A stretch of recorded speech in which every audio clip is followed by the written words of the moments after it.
Now read along as the directions for Part C are being read. Part C. Directions. In this part of the test, you will hear several short talks. After each talk, you will hear some questions. The talks and the questions will not be repeated. After you hear a question, read the 4 possible answers in your test book and choose the best answer. Then, on your answer sheet, find the number of the question and fill in the space that corresponds to the letter of the answer you have chosen. Here is an example. On the recording you hear, "Listen to an instructor talk to his class about a television program." I'd like to tell you about an interesting TV program that'll be shown this coming Thursday. It'll be on from 9 to 10 p.m. on Channel 4. It's part of a series called Mysteries of Human Biology. And the subject of the program is the human brain, how it functions and how it can malfunction. Topics that will be covered are dreams, memory, and depression. These topics are illustrated with outstanding computer animation that makes the explanations easy to follow. Make an effort to see this show. Since we've been studying the nervous system in class, I know you'll find it very helpful. Now listen to a sample question. What is the main purpose of the program? In your test book, you read, A. To demonstrate the latest use of computer graphics. B. To discuss the possibility of an economic depression. C. To explain the workings of the brain. D. To dramatize a famous mystery story. The best answer to the question, "What is the main purpose of the program?" is C. To explain the workings of the brain. Therefore, the correct choice is C. Now listen to another sample question. Why does the speaker recommend watching the program? In your test book, you read, A. It is required of all science majors. B. It will never be shown again. C.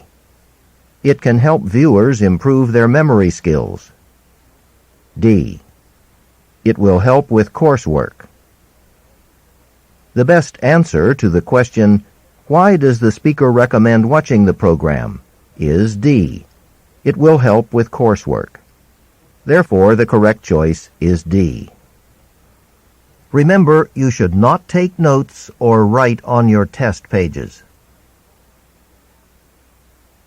Go on to the next page.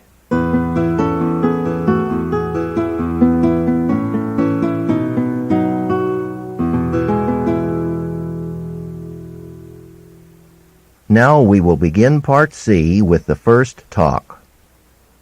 Questions 38 through 42. Listen to part of a lecture in speech class.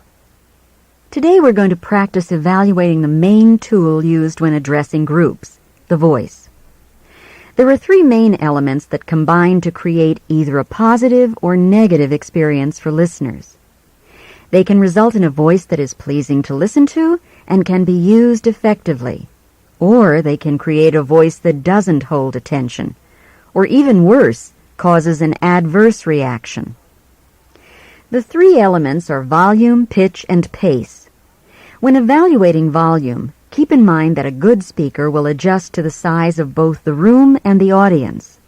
Of course, with an amplifying device like a microphone, the speaker can use a natural tone. But speakers should not be dependent on microphones. A good speaker can speak loudly without shouting. The second element, pitch, is related to the highness or lowness of the sounds.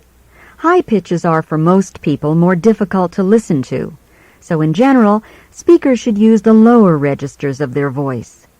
During a presentation, it's important to vary pitch to some extent in order to maintain interest.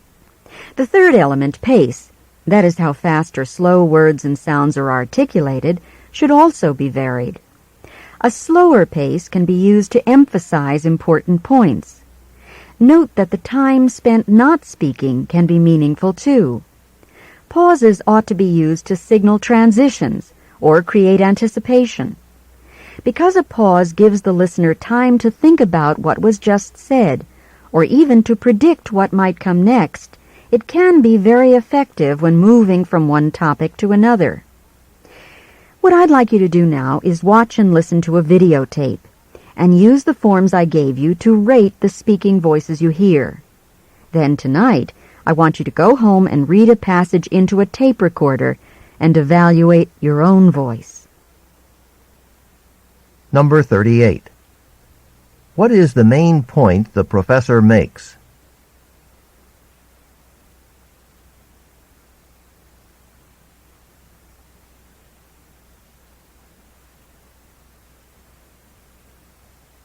Number 39. According to the professor, what can a speaker do to keep an audience's attention?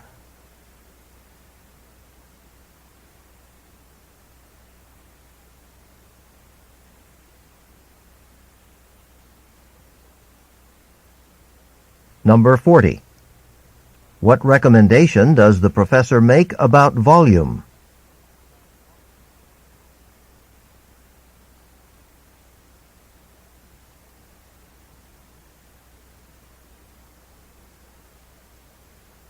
Number 41.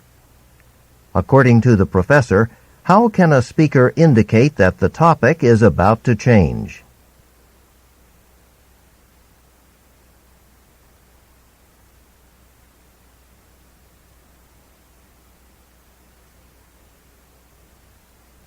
Number 42. What are the students going to use a tape recorder for?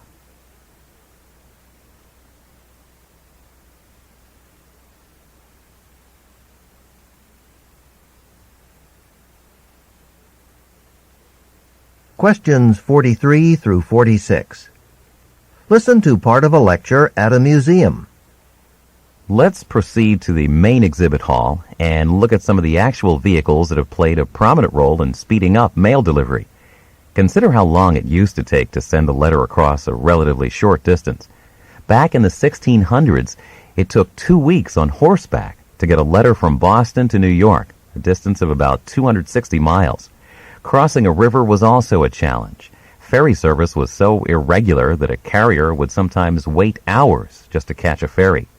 For journeys inland, there was always the stagecoach, but the ride was by no means comfortable because it had to be shared with other passengers.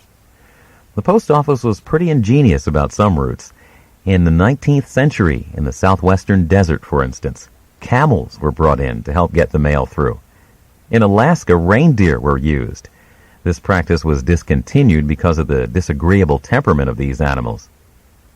We'll stop here a minute so that you can enter this replica of a railway mail car.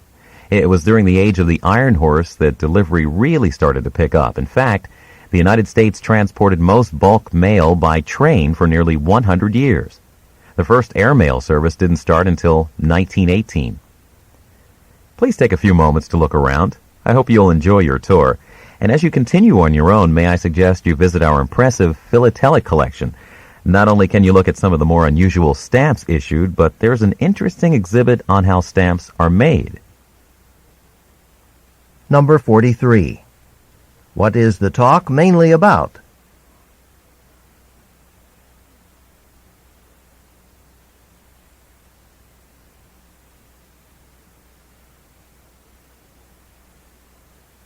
Number 44. According to the speaker, why was it a problem for mail carriers to cross rivers in the 1600s?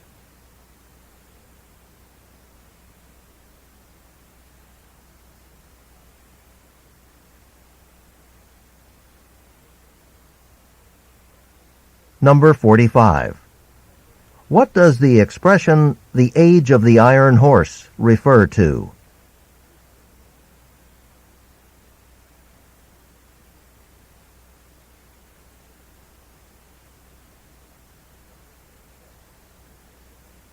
Number 46. What can be found in the museum's philatelic collection?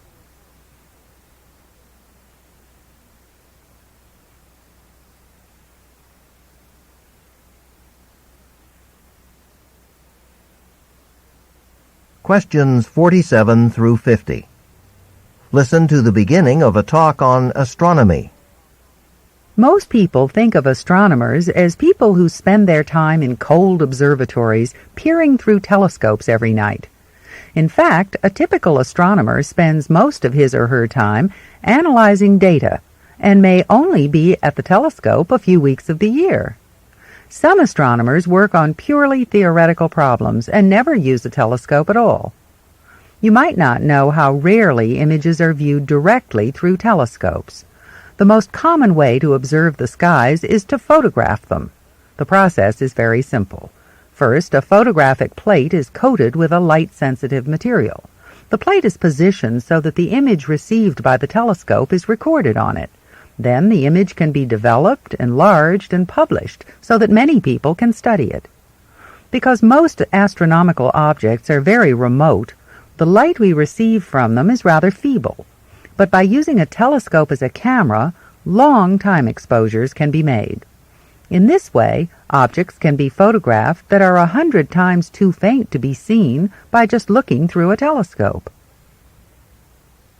Number 47. According to the speaker, what do people often think about astronomers?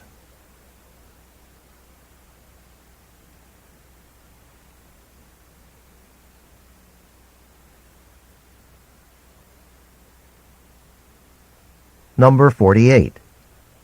What is one advantage of photographing the skies?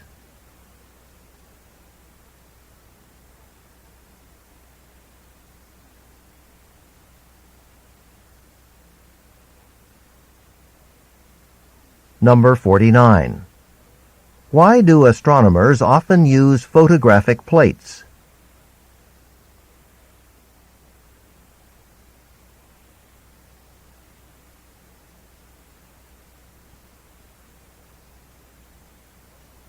Number 50. What is one reason astronomers make long time exposures?